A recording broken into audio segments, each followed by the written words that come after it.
વિધાનસભાના સન્માન્ય ગૃહમાં ગૃહ વિભાગ, પોલીસ, જેલ અને કાયદા વિભાગની માંગણીઓ લઈને જ્યારે નાયબ મુખ્યમંત્રી શ્રી, ગૃહમંત્રી શ્રી આવ્યા હતા ત્યારે મને મારા વિચારો રજૂ કરવા માટેની જ્યારે તક મળી ત્યારે સાથીઓ, ગુજરાતની 6.25 કરોડ જનતાના સુખ, શાંતિ, સલામતી અને સુરક્ષા જોવાની જવાબદારી ગૃહ વિભાગની છે અને એમાં ખાસ કરીને નાયબ મુખ્યમંત્રી શ્રી પર જ્યારે આ હવાલો હોય તો જનતાને વિશેષ અપેક્ષાઓ આમાં હોય છે.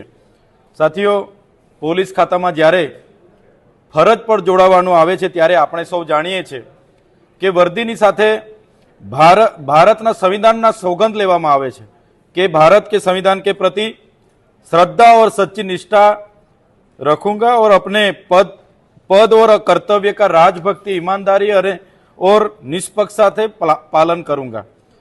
तमे पण जानता हशो, अधिकारीओ पोलीस खाता में जे पण छे एमां बे प्रकारना अधिकारीओ छे.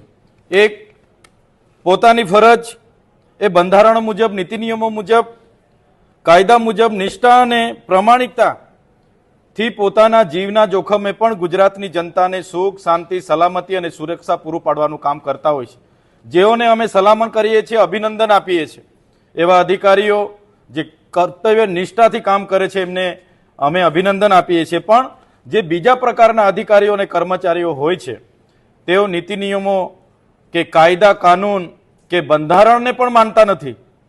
अने अनेकवार ज्यारे अमने अनुभवो थया छे त्यारे ए लोको उपरथी सूचना छे एवा जवाबो आपीने करता होय छे. मारो पोतानो अनुभव पण मैं आज सन्मान्य गृहमां कीधुं के एटीवीटीनी आयोजननी मीटिंगमां ज्यारे हूँ हाजरी आपवा गयो प्रांत अधिकारी श्रीनी चेम्बरमां, त्यां पीएसआई हाजर हता, टीडीओ हाजर हता, बंने मामलतदारो हता, सीसीटीवी फूटेज चालू हता. छतां जे घटना घटी ए घटनाने लईने तत्कालिक डेडियापाड़ा पोलीस इंस्पेक्टर श्रीने मैं फरियाद नोंधावी. ए फरियाद पर आज दिन सुधी अमे पूछीए छे के शुं कार्यवाही करी. आजे पण जवाब एवो मळे छे के तपास चालू छे. अने बीजी बाजु मने बपोरना 2 वागे नर्मदा जिल्ला एलसीबी, एसओजी, डीवायएसपी सहितना लोकोए धारासभ्यना पद पर होवा छतां एक पण जातनी मारा सामे फरियाद नहोती, कोई एफआईआर नहोती, कोई ऑर्डर कागळ नहोतुं. अमे डीवायएसपी ने पूछ्युं के वॉरंट ऑर्डर छे के अटकायत ऑर्डर छे तमारी पासे. एमणे कीधुं कोईनी अमारे जरूर नथी, अमारी पासे पावर छे, उपरथी सूचना छे. एम करीने मने 2 वागे अरेस्ट करवामां आव्यो. बादमां एक तथाकथित एक केस बनाववामां आव्यो, 307 लगाडवामां आवी अने सांजे 7 वागे एफआईआर थई. एक धारासभ्यने फरियाद पहेला 2 वागे अरेस्ट करी लेवामां आवे अने फरियाद सांजे 7 वागे करवामां आवे तो सामान्य जनतानुं शुं थाय? एटले गुजरातमां जे पोलीसनी कामगीरी छे एक बे काटलानी प्रमाणेनी कामगीरी छे. तमे पक्षमां रहेशो तो तमारा पर कायदानो कोई पण सिकंजो ना लागे. तमे विपक्षमां रहीने लोकोना हितनी वात करशो, तमे निवेदन आवेदननी वात करशो, तमे धरણા आंदोलननी शांतिथी रजूआत करवानी पण वात करशो तो पोलीस तमने टींगाटोળી કરીને લઈ જશે. તમારા પર 144 અંતર્ગત ગુનાઓ દાખલ કરવામાં આવશે અને વિપક્ષના ધારાસભ્ય હોય કે કોઈ પણ નેતા હોય એ કોઈ પણ જનતા રેડ કરશે કે કંઈ પણ કરશે એટલે ખોટા કેસો પોલીસ દ્વારા કરવામાં આવે છે.